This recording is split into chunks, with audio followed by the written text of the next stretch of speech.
Di Magelang sana itu ada museum lukisan besar sekali, ada pameran lukisan. Saya nonton, di antara lukisan macam-macam, pemandangan, kuda dan lain sebagainya, dan cewek cantik segala macam, itu di situ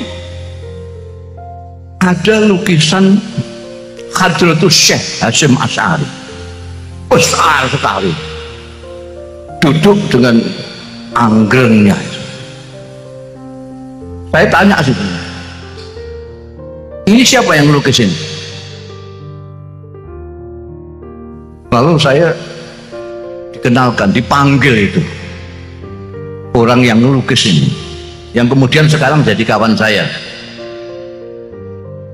Saya dipanggil sama penyelenggaranya itu, terus saya kaget, saya yang lukis ini saudara kita yang Cina, malah bukan hanya Cina, terus singkek kalau semacam meripatnya meh gak ketok. Saya kagetnya dulu, ini ada singkek kok menggambar Hadratus Syekh, kok nggak gambar kuda, gambar cewek apa, gambar apa, gambar Hadratus Syekh. Saya tanya, loh sampean kok gambar ini, kan nggak lain-lainnya pada gambar gini, kok kamu gambar ini? Apa jawabnya? Saya kaget 2 kali. Dia bilang, kalau tidak ada orang ini, tidak ada Indonesia. Saya itu merinding. Saya dekati sampai ini, dia ternyata tahu sejarah. Saya terus teringat, saya menemukan buku bahasa Arab terbitan Kuwait, yang menulis buku itu Syed Muhammad Asad Shihab. Dia adalah dulu wartawan yang mengcover berita revolusi Indonesia di Indonesia ini. Jadi mulai sebelum kemerdekaan beliau sudah mengcover berita-berita di Indonesia ini. Buku yang saya temukan itu, bukan saya temukan, saya dihadiahi oleh Allahyarham Kiai Abdul Mukhid Muzadi, penasihatnya Rois Am Kiai Ahmad Siddiq. Judulnya buku itu Al-Allamah Muhammad Hasyim Asy'ari Wadi'u Labinati Istiqlali Indonesia. Kalau diterjemahkan itu, Maha Kiai Muhammad Hasyim Asy'ari, peletak batu pertama kemerdekaan Indonesia. Pengakuan internasional yang menyoroti Indonesia. Jadi sekarang nggak usah pakai pamer-pamer. Terus kalau tidak ada NU, nggak ada Indonesia ini. Karena itu orang NU nggak usah teriak-teriak Indonesia harga mati segala macam, nggak usah. Mulai Tuhan sampai orang-orang yang ahli sejarah tahu semua. Kalau nggak tahu berarti nggak tahu memang. Ya jahil gitu saja. Nggak usah. Saya dipanggil di mana-mana, diundang untuk seminar, ceramah kebangsaan. Loh, sampai ini tahu saya enggak? Saya itu orang NU. Kok diajak ngomong kebangsaan, bangsa apa yang akan dibicarakan? Yang sampai maksudkan kan bangsa Indonesia loh. Iya loh. Loh ngapain? Loh saya ini orang Indonesia. Saya orang NU. Sampai tahu nggak orang NU itu? Bedanya orang NU dengan yang lain. Sampai ini tahu nggak? Apa? Ya berarti nggak tahu, sampai tanya apa gitu. Orang NU itu adalah orang Indonesia yang beragama Islam. Camkan ini. Orang NU adalah orang Indonesia yang beragama Islam. Saya ulangi lagi, orang NU adalah orang Indonesia yang beragama Islam. Bukan orang Islam yang kebetulan di Indonesia. Bukan turis orang NU itu. Paham sampean? Dulu sampean dengan namanya Azhari, M-Top yang ngebom di Indonesia ini. Orang mana? Bukan orang Indonesia. Bisa dipahami lah sedikit kalau ngebom Indonesia, karena dia bukan orang Indonesia. Tapi kalau ada orang Indonesia kok ngebom Indonesia, itu otaknya miring itu. Orang NU tidak usah diajari soal menyintai ini.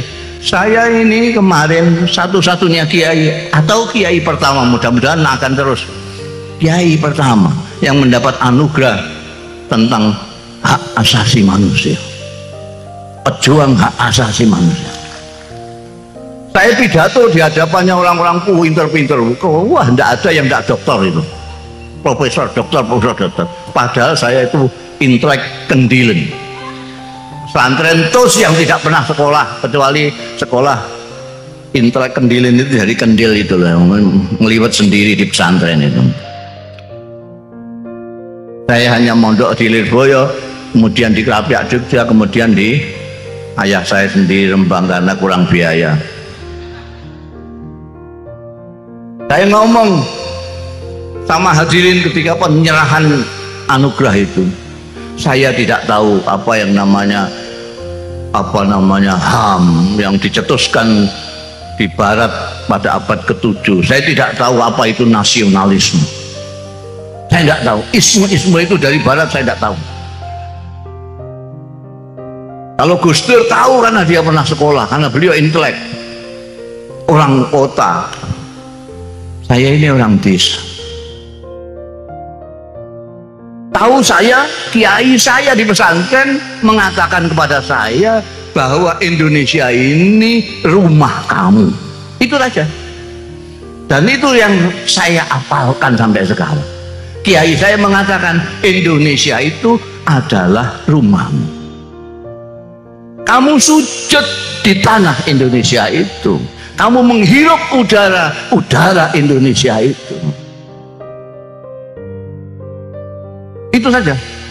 Saya tidak tahu ini ada kaitannya dengan nasionalisme atau tidak. Ini kebanyakan kiai NU itu begitu. Dulu Kiai Sirajuddin, Kiai Wahab Hasbullah, Kiai Bisri Samsuri, Kiai Hasyim As'ari, Kiai Muhaimin, Kiai Baidawi, Kiai Maksum, segala macam itu di sana ketika sekolah, ketika ngaji di Mekah. Mekah pada waktu itu ngajinya di Masjidil Haram. Itu setiap kali kiai-kiai itu di Multazam, yang saya tahu adalah Kiai Hasyim As'ari dengan kawan-kawannya yang dari Malaysia, dari Pakistan semua.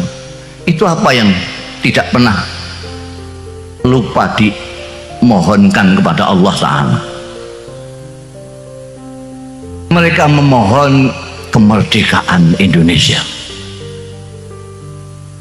Jadi kalau bicara tentang kebangsaan jangan dengan orang NU. NU itu senajan kecewa. Ini sekarang banyak NU kecewa karena apa namanya, dianggapnya kok enggak ada menterinya yang NU ya. Mereka lupa bahwa wakil presiden itu NU. Mereka lupa Pak Mahfud MD itu NU. Dia orang Madura. Orang Madura kok enggak NU, itu sudah lupa puselnya itu. Belum di tanah Jawa sana terkenalnya itu orang Madura itu agamanya NU. Itu terkenalnya di mana-mana. Kok ada orang Madura kok tidak NU? Itu muskil saya. Ini kesambet di mana? Ya. Itu sekarang banyak yang kecewa, ya Allah. Biasanya menteri agamanya kan NU. Oh sekarang enggak NU. Nah, apa itu? Tentara. Loh, tentara apa enggak boleh NU? Loh, orang itu enggak melihat ini mau bupati aja NU kok. Malah pembantu pengurus wilayah NU. Bupati tadi itu. Jadi tapi bagaimanapun kecewanya, orang NU dengan Pak Jokowi yang tidak memasukkan orang NU ini kok sidik gitu maksudnya, tapi tidak akan macam-macam karena kesetiaan, loyalitas daripada Nahdlatul Ulama itu kepada Indonesia, bukan kepada pemerintah. Loh, kita kalau mau kecewa zaman Pak Harto 32 tahun orang NU itu dipinggirkan, paling pinggir. Sampai yang tua-tua ini masih ingat 32 tahun NU nak dipinggirkan. Ketika NU ikut tahun 71 ikut pemilu